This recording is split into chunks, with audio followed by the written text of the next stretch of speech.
When I proposed to Melissa, I thought we had the same vision for our future. I imagined a small, intimate wedding, just close friends and family, something meaningful but financially responsible. She, on the other hand, had always dreamed of a grand event, the kind you see in movies. A designer dress, an extravagant venue, hundreds of guests. It was her once-in-a-lifetime moment, and she expected it to be perfect. I figured we'd meet somewhere in the middle, but the more we talked, the more I realized we weren't even in the same ballpark.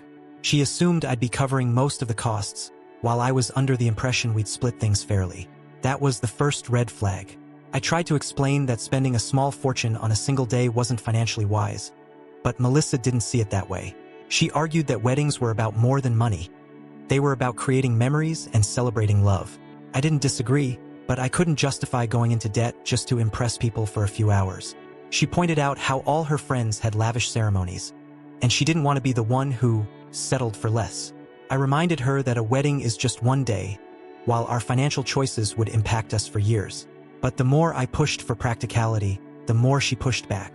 And for the first time, I started wondering if we had completely different priorities in life. After weeks of back and forth, we landed on a compromise. I agreed to spend more than I was comfortable with, and Melissa agreed to contribute financially instead of expecting me to cover everything. On paper, it seemed like a fair resolution, but something about it didn't sit right with me. I could tell she was still disappointed that she wasn't getting the wedding she had dreamed of, and I couldn't shake the feeling that I had been pressured into a financial decision I wasn't fully comfortable with. Even though we had technically resolved the issue, a lingering tension remained between us, like an unspoken agreement to ignore the deeper problem underneath. That problem only became more obvious as we finalized the details. Melissa continued pushing for upgrades, more decorations, a bigger cake, an expensive photographer, always with the assumption that we'd figure it out. But by we, she really meant me. Every conversation felt like a battle between her vision and my financial reality. It was frustrating, but more than that, it was eye-opening.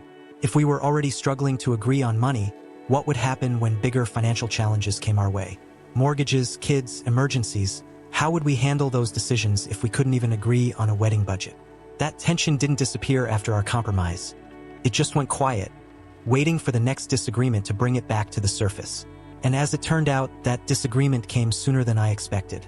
One night, while going over the guest list, Melissa brought up a rule she was adamant about. No kids at the wedding. I didn't think much of it at first. A lot of couples choose child-free weddings, and I figured it was just about keeping things formal. But then it hit me, her rule didn't just apply to other people's kids. It applied to my daughter too. That was the moment I realized that our problems went much deeper than just money. At first, I thought Melissa's no kids rule was just about keeping the wedding elegant and adult-focused. Plenty of couples make that choice, and I didn't question it. But when I casually mentioned that my daughter, Lily, was obviously an exception, Melissa hesitated.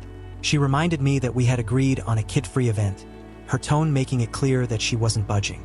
That was the first time I felt something shift inside me, like I was seeing her in a different light. I asked why Lily couldn't be there, expecting a reasonable explanation. Instead, I got excuses that didn't sit right with me. Melissa insisted it wasn't personal. She claimed that if we made an exception for Lily, we'd have to do the same for other kids, and then people would be upset. But that logic didn't hold up. Lily wasn't just any guest's child. She was my daughter, my family. I told her that having Lily there wasn't negotiable for me, but Melissa wouldn't budge. She reassured me that we'd have plenty of special moments as a family later on, and that this one day should be about us, not about kids running around. The way she said it, like my daughter was just some inconvenience, made my stomach turn. I didn't want to start another huge fight, so I gave in. Maybe I was overreacting, maybe I was being too sensitive. I told myself that Lily was young, that she wouldn't even remember missing the wedding, and that it wasn't worth damaging my relationship with Melissa over one day. So I let it go, or at least I tried to. But something about Melissa's insistence lingered in my mind. It wasn't just about the wedding, it was about what this decision said about her view of my daughter. As the wedding planning continued, I started paying more attention to the way Melissa talked about our future. She spoke excitedly about our life together, about our home, about our family. But Lily rarely seemed to be included in those conversations. It was always our plans, our future, our family. But the hours seemed to mean just the two of us and, at most, her two daughters. I wanted to believe it was just a mistake, just careless wording. But deep down, I knew better. Then, something happened that made it all impossible to ignore. One evening, Melissa was on the phone with her sister, and I overheard part of their conversation. She was talking about the wedding, laughing about how it would be way easier without a toddler clinging to him the whole night. My chest tightened. Was that how she really saw Lily? As a burden? I told myself I misheard, that she didn't mean it that way. But once you hear something like that, you can't unhear it. And the more I watched, the more I noticed. The problem wasn't just the wedding. It was how Melissa treated Lily compared to how she treated her own daughters. Once I started paying attention, I couldn't ignore the difference in how Melissa treated Lily versus her own daughters, Emma and Sophie. With them, she was warm, affectionate, and involved. She planned special activities, always made time for their school events, and showered them with love. But with Lily, it was like she barely existed. If Lily tried to talk to her, Melissa would give short, distracted responses. If she wanted to sit near her, Melissa would subtly shift away. At first, I thought I was imagining things. Maybe she was just tired. Maybe she wasn't used to being around Lily yet. But the more I watched, the clearer it became. I started testing it, just to see if I was overthinking things. I'd ask Melissa if she wanted to take all 3 girls to the park. She'd suddenly have other plans. I'd suggest we do a family movie night, and she'd say her daughters had already picked something Lily was too young to enjoy. If Emma or Sophie needed something, Melissa would drop everything to help. But if Lily needed something, she'd sigh, hesitate, or pass it off to me. It wasn't blatant cruelty, it was indifference. And in some ways, that was worse. One night, I watched as Lily excitedly ran up to Melissa with a picture she had drawn. She had spent so much time on it, carefully coloring inside the lines, so proud of what she had made. She held it up, smiling, waiting for Melissa's reaction. Melissa glanced at it for barely a second and said, "That's nice," before turning back to her phone. No warmth, no encouragement, nothing. Lily's smile faltered, and she quietly walked away, stuffing the picture under a pile of magazines on the table. My heart broke a little. I wanted to believe that Melissa just needed time to adjust. Maybe she was struggling with the idea of blending families. Maybe she didn't know how to connect with Lily yet. But deep down, I knew that wasn't the case. Because the truth was, she wasn't struggling to bond with children. She was struggling to bond with my child. And no matter how much I wanted this to work, that fact wasn't going away. The hardest part was that Lily didn't complain. She didn't throw tantrums or cry about it. She just adapted. She stopped trying so hard to talk to Melissa. She stopped asking for her attention. She learned, in her own quiet way, that Melissa's love had limits, and she wasn't included in them. And that realization did something to me. It made me question everything. Because if Melissa couldn't love my daughter the way she loved her own, then what kind of future were we really building? As time went on, the weight of it all became unbearable. Every time I saw Melissa shower Emma and Sophie with love while treating Lily like an afterthought, something inside me twisted. I kept telling myself that maybe I was imagining it. Maybe I was being too sensitive. But deep down, I knew better. I tried to subtly encourage bonding between them, suggesting they do activities together, giving Melissa chances to include Lily in little moments, but nothing changed. The worst part? Melissa didn't seem to notice. Or worse, she did notice and just didn't care. One night, I decided I couldn't stay silent any longer. We were sitting on the couch, and I asked her, as calmly as I could, if she had noticed how distant she was with Lily. At first, she acted surprised, brushing it off like I was making something out of nothing. "Of course I care about her," she said, rolling her eyes. "But she's not my daughter, you know? It's different." That one sentence hit me harder than I expected. Different? Wasn't the whole point of blending families to treat all kids with love and care?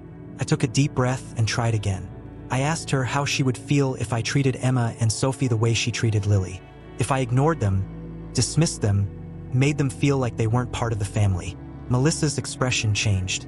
She didn't like that comparison. "That's not fair," she said defensively. "I've raised them their whole lives. Of course, it's not the same." And that was when it clicked. She never saw Lily as part of her family. Not really. The conversation turned tense. I told her that I needed to know. Was she even trying? Did she even want a relationship with Lily? She hesitated. It was the kind of hesitation that says more than words ever could. She didn't say no, but she didn't say yes either. Instead, she gave me vague reassurances, telling me it would take time and that I was overthinking things. But I wasn't overthinking. I was finally seeing things clearly. Melissa eventually apologized, saying she would try harder. But something about it felt hollow, like she was only saying what she thought I wanted to hear. And for the first time since proposing, I felt real doubt creeping in. Because an apology means nothing if the actions don't change. And deep down, I was terrified that nothing ever would. Melissa's apology should have made me feel better, but it didn't. The words were there, but the meaning wasn't. Days passed, then weeks, and nothing changed. She still barely acknowledged Lily, still acted like she was someone else's responsibility instead of part of our family. And the worst part? Lily had stopped expecting anything different. She no longer ran up to Melissa with excitement, no longer tried to hold her hand or sit beside her. She had learned that love wasn't something Melissa had for her. Watching that realization settle into my little girl's heart made something snap inside me. I found myself replaying everything in my head. Our wedding disagreements, the way Melissa dismissed my concerns, the quiet exclusion of my daughter. I had proposed to her because I loved the way she cared for Emma and Sophie, believing she would extend that same love to Lily. But I had been wrong. She wasn't struggling to adjust. She had never planned to adjust. She saw our life together as her and her kids, with me fitting into that picture. But Lily wasn't part of that vision. And no matter how much I loved Melissa, I couldn't ignore that truth anymore. One evening, after putting Lily to bed, I sat down with Melissa and told her we needed to talk. For the first time, I laid everything out without softening my words. I told her that I couldn't marry someone who didn't love my daughter, that I had spent too much time making excuses, hoping things would change, but they hadn't. And I asked her straight out if she really saw Lily as part of her family, or if she ever had. Melissa stared at me, silent for a long time. Then she sighed and said, "I just don't feel that connection with her." That was it. That was my answer. I don't remember much of what I said after that, but I know I told her it was over. She didn't argue, didn't beg me to stay. She just nodded, like some part of her had been expecting this. And in that moment, I realized something heartbreaking. Melissa had never truly wanted this to work. Not with all of us. Just with the parts of us that fit her life the way she wanted. And I refused to let my daughter grow up in a home where she felt like an outsider. I thought breaking off my engagement would be the hardest thing I'd ever do. But the moment I made that choice, I felt something I hadn't felt in a long time: relief. Because no matter what came next, one thing was certain. Lily would always know she was wanted. And to me, that mattered more than anything.